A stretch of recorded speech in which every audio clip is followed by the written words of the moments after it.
জগদীশচন্দ্র বসু।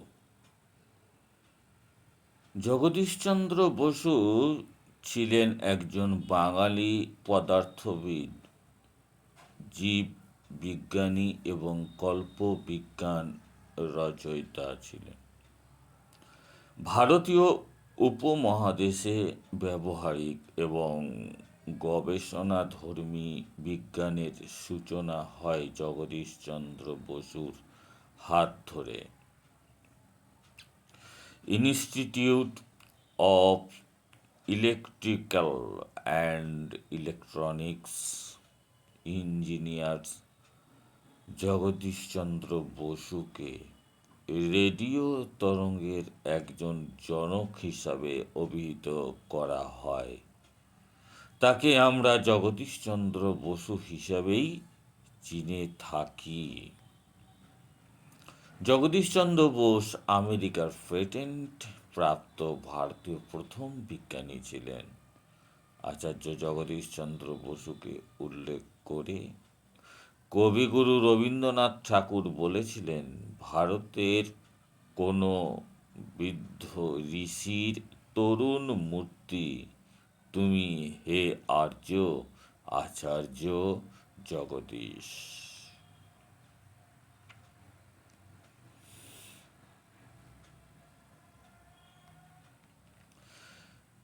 জগদীশচন্দ্র বসু 1858 সালে 30 November British ভারতের অন্তর্গত বেঙ্গল প্রেসিডেন্সি অঞ্চলে বিক্রমপুর জেলার, বর্তমানে সেটি বাংলাদেশে অবস্থিত, সেখানে জন্মগ্রহণ করেন।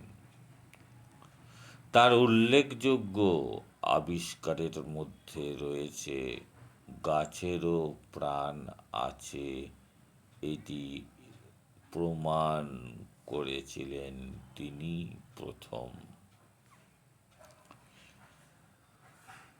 জগদীশচন্দ্র বসুর পিতা ভগবান চন্দ্র বসু ময়মনসিংহ জেলা স্কুলের প্রথম শিক্ষকের দায়িত্বে ছিলেন। তার মাতা ছিলেন রমা সুন্দরী দেবী। তিনি একজন গৃহিণী ছিলেন এবং রত্নগর্ভা। জগদীশচন্দ্র বসু বাল্যকাল কেটেছে বাংলাদেশের ফরিদপুর গ্রামে।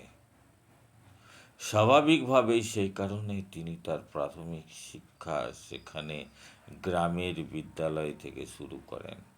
গ্রামের পরিবেশ থেকে আস্তে আস্তে তিনি বড় এবং মহান মানুষের এক রূপ গ্রহণ করেছিলেন এবং যা সকলের নজর কেড়েছিল।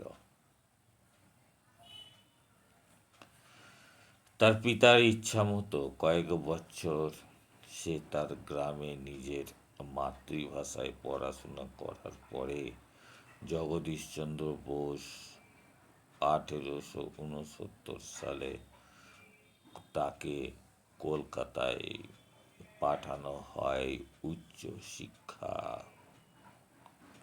দেওয়ার জন্য।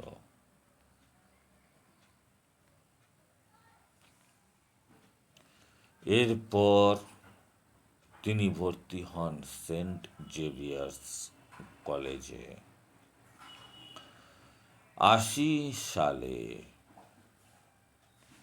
বিএ পাস করেন। এরপরে জগদীশচন্দ্র বসুর ইচ্ছা ছিল বিলেতে গিয়ে কিছু শিখে আসা। তার বাবাও চাইতেন ছেলে বিজ্ঞান ভিত্তিক কিছু শিক্ষা গ্রহণ করুক। শেষ পর্যন্ত বিএ পাস করে জগদীশচন্দ্র বসু ডাক্তারি পড়তে লন্ডনে পাড়ি দিয়েছিলেন। যথা নিয়মে তিনি প্রাথমিক পরীক্ষায় পাস করলেন, কিন্তু শারীরিক অসুস্থতার জন্য ডাক্তারি পড়া সম্ভব হলো না। 1882 সালের জানুয়ারিতে লন্ডন ত্যাগ করে দেশে ফিরে আসেন এবং তার ভগ্নিপতি আনন্দমোহন বসুর কথা মতো জগদীশচন্দ্র প্রকৃতি বিজ্ঞান সম্বন্ধে শিক্ষা লাভের উদ্দেশ্যে কেমব্রিজে আসেন।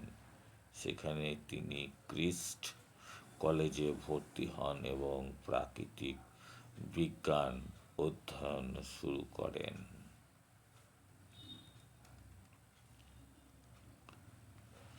1984 সালে জগদীশচন্দ্র বসু প্রাকৃতিক বিজ্ঞানের দ্বিতীয় শ্রেণীতে স্নাতক এবং লন্ডন বিশ্ববিদ্যালয়ের বিজ্ঞানে স্নাতক ডিগ্রি অর্জন করেছিলেন।